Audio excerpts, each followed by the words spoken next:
A black waitress at a small desert diner decided to cover a struggling Hells Angels meal when she saw him counting his last Just few one more dollars. hour, She never and I'm imagined picking her you up, simple sweet act of pea. kindness would trigger a chain reaction that changed her life Hey, forever. Jake.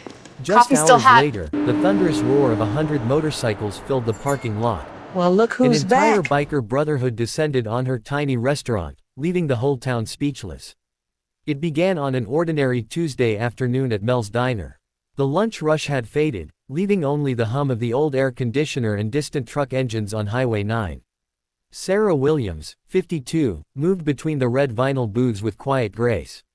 She had spent decades reading people, the exhausted truckers, the penny counters, the heartbroken. Her hands carried the scars of a lifetime serving others, and a faded photo of her late son Marcus taped to the register reminded her why she kept going. The bell chimed. A man in worn leather slid into booth 7, careful, deliberate movements. His jacket bore patches she couldn't fully read, but his eyes told a familiar story, someone invisible for too long, pride barely holding him together. Sarah knew that look. She'd seen it in her own mirror after Marcus died, when medical bills took everything. "What can I get you, honey?" she asked warmly. "Just coffee and maybe some toast," he replied, voice rough, fingers nervously drumming the table. His wallet, cracked and taped, betrayed how tight things were. She poured strong, dark coffee and set it down like a small ritual. When she brought the toast, she added extra buttered slices and a jar of her homemade strawberry jam, normally saved for special regulars. "Ma'am, I can't," he protested, reaching for his wallet with shaking hands. "On the house," she said firmly, placing her hand over his. "Eat up. If you want to talk about whatever's weighing on you, I'm right here." She gave him space, refilling his cup without rushing him. Slowly, between bites, his story came out in fragments: a factory accident that cost his job, medical bills that ate his savings, nights in rest stops because even cheap motels were out of reach. Sarah listened fiercely. She had walked that same road of loss. Then a deep rumble began, distant at first, growing into earth-shaking thunder. The windows rattled, salt shakers danced across tables. Through the glass, Sarah saw the horizon darken, not with clouds, but with a long line of motorcycles, chrome flashing like liquid metal in the afternoon light. Jake's face drained of color.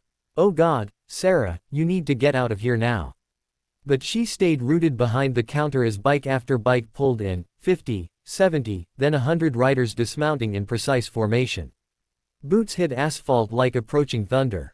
The lead rider, a massive man with a gray braided beard and tattooed arms, pushed through the door first. The bell chimed slowly as he filled the frame. Behind him followed weathered men and women in leather cuts heavy with patches, symbols of brotherhood, loyalty, territory. The diner filled with the scent of motor oil, road dust, and leather. Sarah's instinct screamed to run, but her feet wouldn't move. Silence fell after the last engine died. Jake whispered a prayer: "Please let them be here for me, not her." The big man stepped forward, boots echoing. His eyes found Jake, then settled on Sarah with surprising gentleness. "Ma'am," he said, voice deep but kind, "we heard what you did for our brother Jake today.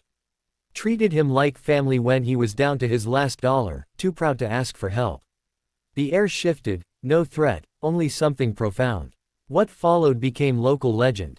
The Hells Angels filled every table and stool, handling menus and cups with unexpected care. The big man, Hammer, grinned boyishly and ordered everything on the menu twice over. Laughter and stories filled the diner: highway adventures, midnight rescues, redemption found in the miles. Sarah laughed until tears came, feeling something she thought lost forever after Marcus, the proof that kindness ripples outward. Jake sat among his brothers, no longer broken, eyes shining with remembered worth. Hammer stood, hand gently on Sarah's shoulder. This lady didn't know Jake from Adam. Didn't know he was family. But she treated him with dignity when he had nothing left, so he rode 300 miles to say thank you proper. The room erupted in applause that rattled windows. When they settled up, each rider left a $100 bill under their cup. But the real gift was Jake's handwritten note pressed into her palm: "Thank you for seeing me when I was invisible." The money covered her rent for 6 months. The memory would last a lifetime. As the bikes roared away in a thunderclap of exhaust and spinning dust devils, Sarah stood in the quiet diner, surrounded by lingering scents of coffee and bacon. The desert stars twinkled through dusty windows. Everything felt different, the checkered floor like holy ground, the coffee pot a chalice, Marcus's photo smiling approval. Locking up that night, counting bills that changed her life, she treasured more the truth she'd rediscovered. Grace comes from the courage to treat every stranger like family. Sometimes angels arrive in leather instead of wings, salvation in saddlebags, redemption in their roar. One small act of love can summon an army and restore faith in humanity's endless capacity for surprise and goodness.